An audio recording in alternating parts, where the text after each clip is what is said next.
जों दिनै औगुरि बालाबारि बरपथा आरो बररामसा बेखौ सरजाबनानै दाफुंना लानाय जोंनि बारदै सिख्ला रंजालि बैसागु आफादा फैगौ अक्ट'बर दानाव जों सानथामनि हाबाफारि लानानै जोंनि बर'निनो ओंखारजेननाय आगोमा थियाटार हाथरखि थियाटार बेखौ जों सानथामनि हाबाफारि लानानै नैबे जोंनि बिहुराम गोजौ फरायसालिनि सिथ्लायाव जोंनि ओनसोलनि आइ आफा रायजो राजा बिथांमोनखौ जों दिन्थिफुंनो थाखाय जों साखाफारा जादों। जोङो दिनै बारदै सिख्ला रंजालि बैसागु आफादनि दाजाना होनाय जों मावफुं आफाद हिसाबै दिनै नोंथांमोनखौ जों खावलायनो नागिरो जाहाथे नैबे जोंनि सानथामनि हाबाफारिनि बे थियाटार दिन्थिफुंनायाव जाहाथे जोंनि गासै रायजो राजा आइ आफा बिदा फंबाय गासिबो लैहोर लैहोर फैनानै जाहाथे हेफाजाब खालामो। दा बेखायनो आं नोंथांमोनखौ जोंनि आफादनि जानानै आं गुरै खावलायहरो जाहाथे नोंथांमोना खुनु गेना गोरोन्थि खुनु माने सानालासिनो जोंनि बे आफादखौ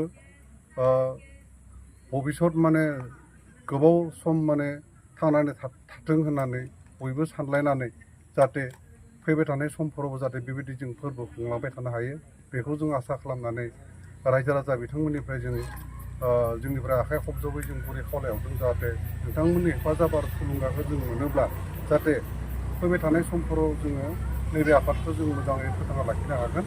बेखौनो जों आफादनि जानानै फैबाय थानाय 19, 20 आरो 21 अक्ट'बराव जाहाथे नोंथांमोननि हेफाजाबखौ मोनगोन होननानै आसा खालामनानै दिनै जों नैबे गिबि जोंनि माने सिजन बेखेवनाय हाबाफारिखौ जों दिनै बेखेवना होनाय जाबाय। गोजोन्थों।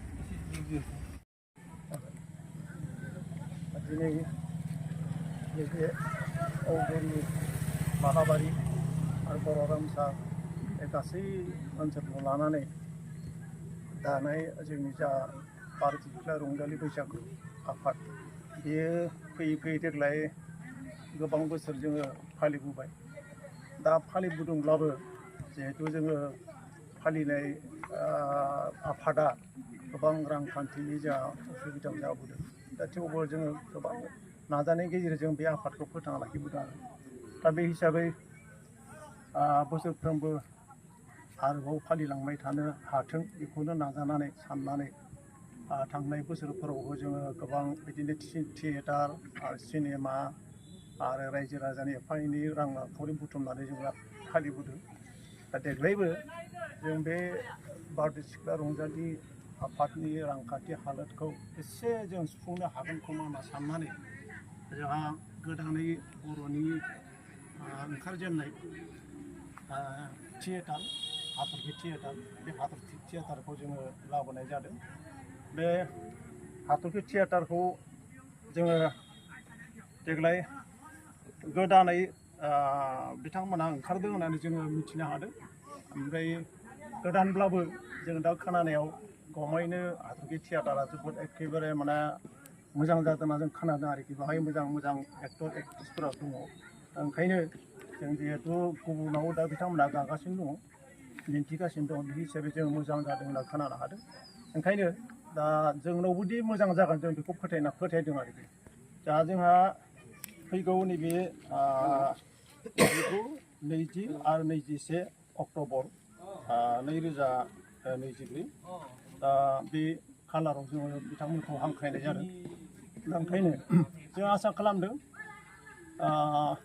जोंनि नैबे खाथि खालानि रायजो राजाफोरा जाहाथे बे हाथरखि थियेटारखौ नायनानै फोथांना लाखिनायजों लोगोसे जोंनि जा बालाबारि औगुरि बररामसा गुवार ओनसोलखौ लानानै दानाय बारदै सिख्ला रंजालि आफाद बेखौ जाहाथे फोथाङो बेखौ जों आसा खालामदों।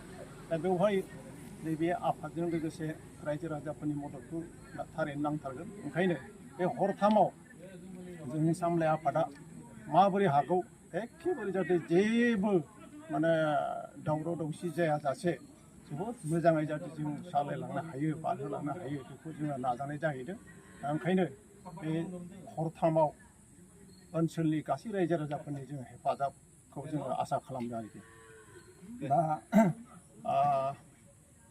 जुदि बोथोरफोरा गाज्रि खालामाब्ला जोंनि कमिटिनि सायाव जेबो गिनांगौ गैया जा कमिटिया एखेबारे जोबोद साखाफारा जानानै दङ बेखायनो जों गासै रायजो राजाफोरनि हेफाजाबखौ जों आसा खालामबाय।